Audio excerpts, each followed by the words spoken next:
Hi guys, welcome to my YouTube channel. आज हम बात करने वाले एक खास वीडियो के बारे में। काफ़ी सारे ऐसे स्टूडेंट्स के दिमाग में आज भी क्वेश्चन है कि अब how to prepare for exams, क्योंकि पोस्टपोन का नोटिफिकेशन तो आ ही गया है। उसके साथ ही साथ अब दिमाग अलग ही दुनिया में हमारा जा रहा है। कहने का मतलब ये है, कोई स्टूडेंट्स पढ़ रहे हैं, कोई स्टूडेंट नहीं पढ़ रहे हैं, वो वेट कर रहे हैं कि और कोई नया नोटिफिकेशन आए और हम लोग शांति से बैठे रहे तब तक। ठीक है, तो ऐसे बहुत सारे स्टूडेंट्स हैं जिन्होंने अभी तक पढ़ाई स्टार्ट नहीं की। मेनली मैं 3 स्टूडेंट्स की बात करूँगी। 3 टाइप्स के स्टूडेंट्स हैं आज हमारे सराउंडिंग में। पहला स्टूडेंट वो है जिसने अभी तक पढ़ाई स्टार्ट ही नहीं की। वो जस्ट वेट कर रहे हैं कि नया नोटिफिकेशन आए तो मैं पढ़ाई स्टार्ट करूँ। मतलब नया नोटिफिकेशन मतलब डेट शीट के बारे में बात कर रही हूँ। सेकेंड स्टूडेंट जो है, जो पढ़ना चाहते हैं बट कोई ऐसे रीजंस है, लाइक कोई भी ऐसा रीज़न है उस वजह से वो पढ़ाई नहीं कर पा रहे हैं। और थर्ड स्टूडेंट है जो पढ़ तो रहे हैं लेकिन उन्हें ऐसा लग रहा है कि उन्होंने कुछ पढ़ा ही नहीं है। ठीक है, तो आज हम तीनों ही स्टूडेंट की बात करने वाले हैं। वो जो पढ़ना नहीं चाहता, वो जो पढ़ना चाहता है बट कुछ रीज़न की वजह से नहीं पढ़ पा रहा है, और थर्ड वो सिर्फ वो पढ़े जा रहा है, पढ़े जा रहा है, पढ़े जा रहा है, बट बाद में उसको वो चीज़ें रिकॉल नहीं हो रही है। तो वो चीज़ें कैसे रिकॉल होगी उस बारे में आज मैं आपको बताने वाली हूँ। ठीक है, अब मैं आपको सबसे पहले करना क्या है, सबसे पहले आपको अपना शेड्यूल प्लान करना है। प्लान कैसे करना है, क्योंकि देखो लास्ट टाइम जब अपने शेड्यूल प्लान किया था वो पूरा फ्लॉप हो चुका है। अब उसका कोई रिलेवेंस यहाँ पे नहीं बचता है। अब आप मुझे पूछोगे कि फ्रॉम द स्टार्ट हम लोग स्टार्ट करें, तो मेरा आंसर होगा कम्प्लीटली नो।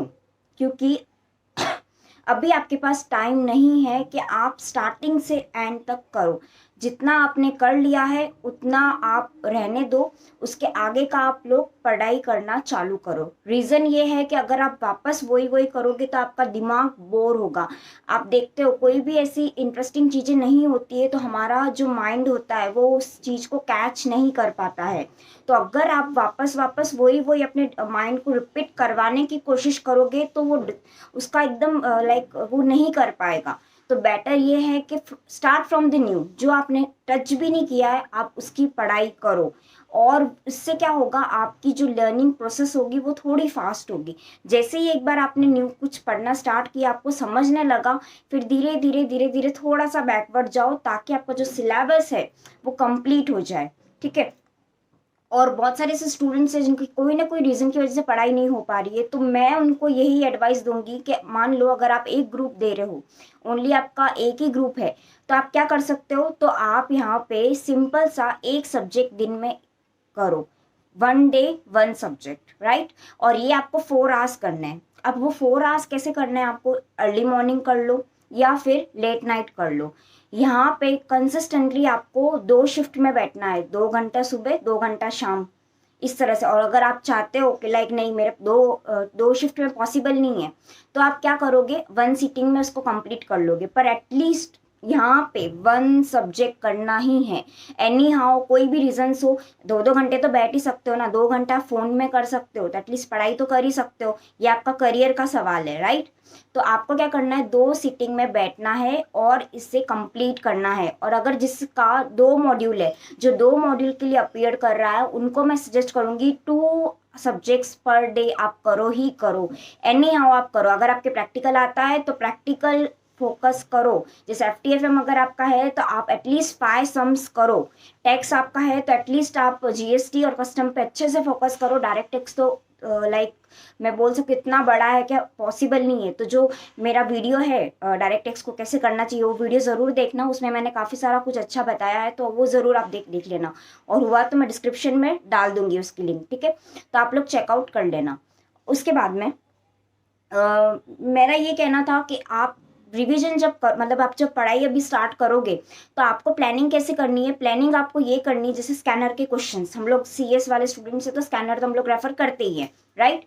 तो आपको क्या करना है, जो रिपीटेड क्वेश्चंस है उसको आपको राइट टिक मार्क करना है। मतलब आपको देखना, आपका जैसे ही आपका वो चैप्टर कंप्लीट होता है, स्कैनर देख लो, स्कैनर में आप देख लो अच्छा ये क्वेश्चन आपने क्या किया किया क्या, कुछ न्यू दिखा, पढ़ लो और उसको कर लो, ठीक है, राइट। अब आपको क्या करना है, जब आप फर्स्ट रिवीजन के लिए बैठोगे तो आपको कुछ नहीं ऐसा कुछ लगना नहीं चाहिए कि अरे मैंने ये न्यू पढ़ा नहीं। ऐसा कुछ नहीं लगना चाहिए। आप करोगे क्या, आप ये करोगे कि आप पहले वहाँ पे स्कैनर में ही लिख दो, एक क्वेश्चन पे ही लिख दो कि ये 2014 में पूछा गया, ये 2015 दिसंबर में पूछा गया, लाइक दैट। तो रेड पेन से अगर आप वो लिख दोगे ना, तब जब आप पढ़ोगे स्कैनर, जब आप ये पढ़ोगे तो क्या हो जाएगा, तो यहाँ पे आपको इजीली आइडेंटिफाई हो जाएगा ये क्वेश्चन कितनी बार पूछा है, मतलब इसकी इंपॉर्टेंट की जो रिलेवेंसी है वो आपको पता चल जाएगी। तो आप क्या करोगे उससे, आप उसे अच्छे से कर पाओगे और इससे आपका टाइम सेव भी हो रहा है, राइट। तो आप क्या करना है, एक रेड पेन से लिख देना है कि कौन सा क्वेश्चन कितने कितने बार एग्जाम में पूछा गया है, ठीक है। अब उसके बाद में आपको रिवीजन 1, रिवीजन 2 और रिवीजन 3, कम से कम इतने 3 रिवीजन तो करने हैं बिफोर द एग्जाम। अब उसकी प्लानिंग कैसे आपको करनी है तो वो आपको डिसाइड करना पड़ेगा। अब ये आपको कोई बता नहीं सकता, ये आपको खुद से करना पड़ेगा। रीज़न ये है कि कोई स्टूडेंट्स का इतना हो चुका है, कोई स्टूडेंट का इतना हो चुका है, तो इसको वेरीफाई करना मेरे लिए पॉसिबल नहीं है। तो मैं आपको यही बोलना चाहूँगी, अगर मैं होती आपकी जगह तो मैं क्या करती, मैं यहाँ पे 15 डेज, 10 डेज और 8 डेज, ऐसे 3 में बनाती। मतलब फर्स्ट रिवीजन मेरा 15 डेज में होना चाहिए, सेकंड रिवीजन मेरा 10 डेज में होना चाहिए और थर्ड रिवीजन जो है मेरा 8 डेज में कंप्लीट होना चाहिए। तो आप भी ऐसे कुछ प्लान कर सकते हो और अपने जो सारे आपके सब्जेक्ट्स है उसको कवर कर सकते हो, राइट।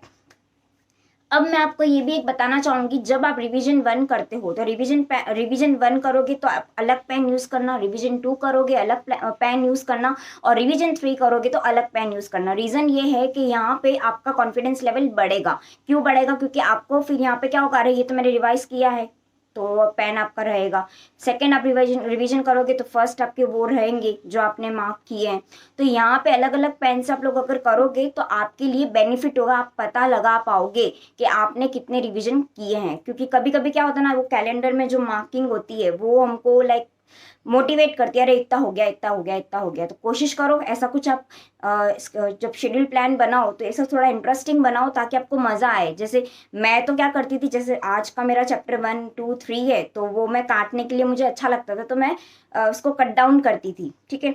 तो यहाँ पे आप भी ऐसा कुछ कर सकते हो ताकि फिर एक वो जैसे ही आपका गोल कंप्लीट होता है फिर इसको कट करो, वाह, वो जो हैप्पीनेस होती है ना वो एक अलग ही लेवल की होती है। तो वो कोशिश करो वैसा। और राइट 1 क्वेश्चन एवरी डे, कोई भी क्वेश्चन उठा लो, रैंडमली कोई भी क्वेश्चन उठाओ और देखो वो आप कितना मिनट में कर पाते हो। लाइक एग्जांपल कोई भी स्कैनर का एक क्वेश्चन उठा लो 5 मार्क्स के लिए। अब 5 मार्क्स के लिए आप 15 मिनट दे रहे हो क्या, ये देखो, अपने आप को जज करो कि मैं कितने मिनट इसको दे पा रहा हूँ या दे पा रही हूँ, राइट। अगर आप ये जज कर लोगे तो आपको एफिशिएंसी पता चलेगी कि आप कितना एग्जाम में लिख सकते हो। अगर 5 मार्क के लिए 15 मिनट दे रहे हो तो आप सोचो आपका कौन सी लेवल पे हो। तो उस चीज़ों को इम्प्रूव करने की कोशिश करो। ये कुछ एक हफ्ता लाइक ऐसे ही आपका जाएगा, 15 मिनट आप लगोगे, लेकिन जैसे जैसे आपकी स्पीड बढ़ेगी वैसे वैसे आपका जो टाइमिंग होगा क्वेश्चन लिखने का वो क्या हो जाएगा, 5 मिनट तक पहुंच जाएगा, राइट। तो ऐसे ऐसे आप अगर प्रैक्टिस करते रहोगे तो आपकी जो स्पीड है वो काफ़ी बढ़ जाएगी। और अभी क्या हो रहा है, अभी लॉकडाउन जो है, सब घर में है तो हमारी पढ़ाई भी नहीं हो पा रही है और बहुत सारे ऐसे रीजंस की वजह से भी नहीं हो पा रही है। और मेनली बात पढ़ाई होती है पर राइटिंग प्रैक्टिस नहीं हो पा रही है। तो राइटिंग प्रैक्टिस आप एक क्वेश्चन एक बार करो, ठीक है, जो आपके लिए काफ़ी अच्छी होगी। और आपकी राइटिंग भी अगर खराब है तो इससे आपकी राइटिंग प्रैक्टिस भी हो जाएगी। और प्रेजेंटेशन पे थोड़ा सा फोकस करो, क्योंकि मैंने आपको पहले ही एक वीडियो में कहा है कि प्रेजेंटेशन इज मस्ट। वो अगर आपके पेपर में नहीं है तो मतलब लाइक प्रोफेशनल हो आप, अगर प्रोफेशनल हो के अगर आप प्रेजेंटेशन प्रॉपर नहीं कर पा रहे हो तो फिर क्या मतलब। तो इस स्किल पे थोड़ा वर्क करो और प्रेजेंटेशन के मामले में थोड़ा सा आप लोग ध्यान दो ताकि आपका थोड़ा पेपर प्रेजेंटेबल रहे, ठीक है। उसके बाद में मैंने आपको पहले भी जैसे एक वीडियो में कहा था, इवैल्यूएट करो आपने आज दिन भर में कितने गोल्स किए। तो मैं जैसे करती थी, मैं क्या करती थी, सारे चैप्टर्स में लिख लेती थी, आज ये सब्जेक्ट का ये करना है, आज ये सब्जेक्ट का ये करना है, आज ये सब्जेक्ट का ये करना है। और लास्ट में at the end of the day मैं इवैल्यूएट करती थी, अच्छा मेरा आज ये छूटा, क्या रीज़न की वजह से छूटा, तो मैं वहाँ लिख लेती थी रीज़न, ठीक है। और अगर वो रीज़न मुझे बार बार रिपीट कर रहा है, मतलब अगर वो रीज़न की वजह से मेरी बार बार पढ़ाई मिस हो रही है तो मैं वो रीज़न पे काम करती थी। लाइक कभी ऐसे लॉकडाउन था तो कभी ऐसे था, चलिए ये बना लो, घर पे बोलते हैं कि ये कर लो वो कर लो, तो वो रीजंस जो बार बार होते थे, फिर मैं क्या करती थी, मैं जब मेरे या तो मैं अर्ली मॉर्निंग उठती थी, जैसे मैं मेरे ही एग्जांपल आपको देती हूँ, मेरे घर पे रिनोवेशन चालू था तो रिनोवेशन की वजह से मेरी पढ़ाई पूरी डिस्टर्ब होती थी, कलरिंग रिनोवेशन सब चालू था तो उसकी वजह से मेरी पढ़ाई नहीं हो पाती थी। तो मैं क्या करती थी, 4 बजे उठती थी, सुबह सुबह 4 बजे से 9:30 बजे तक मैं पढ़ाई कंटिन्यू करती थी और फिर 10 बजे से लेके 6 बजे तक बिल्कुल टच नहीं करती थी पढ़ाई को, बिल्कुल नहीं। आई स्वेयर, मैं झूठ नहीं बोल रही हूँ, मैं यहाँ पे ऐसे ही करती थी। ये लॉकडाउन में मैंने ऐसे ही किया। 6 बजे 6:30 बजे वो लोग सब जाते थे, फिर मैं सब क्लीनिंग वगैरह मम्मी की हेल्प करती थी। उसके बाद मैं 9 बजे पढ़ने बैठती थी, 9 से 11 बस। उसके अलावा मैंने पढ़ाई नहीं की। मेरे भी 2 मॉड्यूल थे, मैंने निकाल लिए और मेरे काफ़ी अच्छा स्कोर है। अगर आपको पता होगा तो मेरा स्कोर काफ़ी अच्छा है। तो आप भी कर सकते हो। है तो हम लोग इंसान ही ना, तो हम लोग कर सकते हैं। थोड़ा सा एफर्ट सबको लगाना है। मैं तो आपको यही बोलूँगी, सुबह सुबह 4 से 9 पढ़ लो, रात को 1-2 घंटा पढ़ लो। दिन भर अगर आपसे नहीं भी पढ़ाई होती है तो कोई बड़ी बात नहीं है, आपका ऐसे ही निकल जाएगा। इतना आप स्ट्रेस मत लो कि कैसे होगा कैसे होगा, क्योंकि ऑलरेडी आपका टाइम बहुत ज़्यादा वेस्ट हो चुका है। तो प्लीज़ मैं रिक्वेस्ट करूँगी, अब अपना टाइम वेस्ट मत करो। सीएस की डिग्री आपके लिए बहुत ज़्यादा इंपॉर्टेंट है, आपकी फैमिली के लिए बहुत ज़्यादा इंपॉर्टेंट, आपका करियर आपके लिए बहुत ज़्यादा इंपॉर्टेंट है। रोज़ सुबह यही बोलो, मुझे सीएस बनना है। वो डिटर्मिनेशन के साथ उठो तो ऑटोमेटिकली आपके दिमाग में वो बातें आएगी और आप सही में सीएस बनने के लिए तैयार हो जाओगे। मेंटली प्रिपेयर करो अपने आप को कि यस मुझे सीएस बनना है। पूरे जोश के साथ बोलो, यस मुझे सीएस बनना है। राइट। लास्ट और बट नॉट लीस्ट, एक मैं आपको और एडवाइस देना चाहूँगी कि अब ये स्टेज पे खुद के नोट्स मत बनाना। आप बोलोगे क्यों? तो रीज़न यही है मेरा क्यों का, कि अब अगर आप नोट्स बनाओगे तो रिवीजन कब करोगे? तो बेटर है आप अपने नोट्स मत बनाओ। जो जिसकी भी ऑथर की बुक आप रेफर कर रहे हो उसमें ही साइड में रेड पेन से अपने नोट्स बनाना चालू करो। राइट। मैंने भी ऐसे ही किया था कि मैं क्या करती थी, एक ऑथर की बुक थी, उसमें मैंने पूरे से साइड में जहाँ जहाँ मुझे ब्लैंक स्पेस दिखती थी वहाँ मैं मेरी राइटिंग से पूरा लिख लेती थी। इससे क्या होता था, जब एग्जाम्स होते थे तो मुझे मेरा जो मैंने लिखा है वही मुझे पढ़ना पड़ता था और मुझे सारी कंसेप्ट याद आ जाती थी।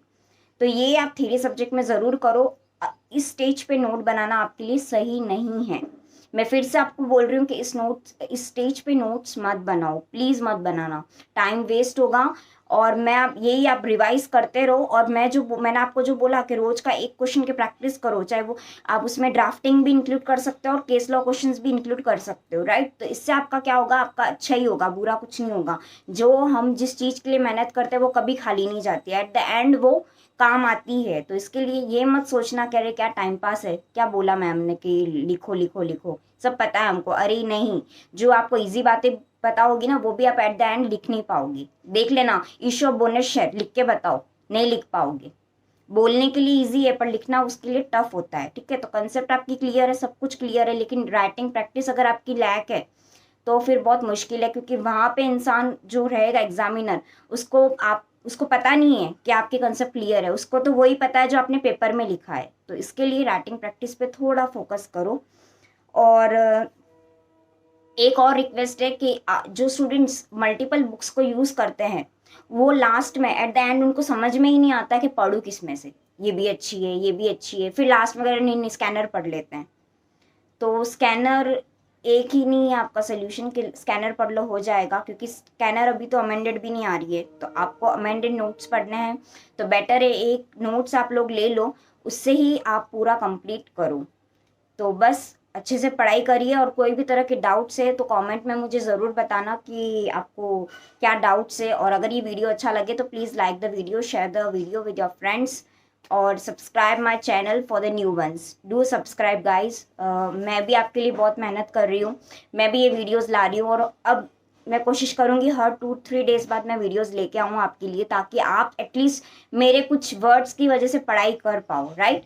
तो बस मिलते हैं नेक्स्ट वीडियो में। प्लीज़ अपना ध्यान रखें, अपनी फैमिली का ध्यान रखें और अच्छे से पढ़ाई करें। और कोई भी तरह का आपको गाइडेंस चाहिए तो प्लीज़ कमेंट में मुझे ज़रूर बताना। ठीक है।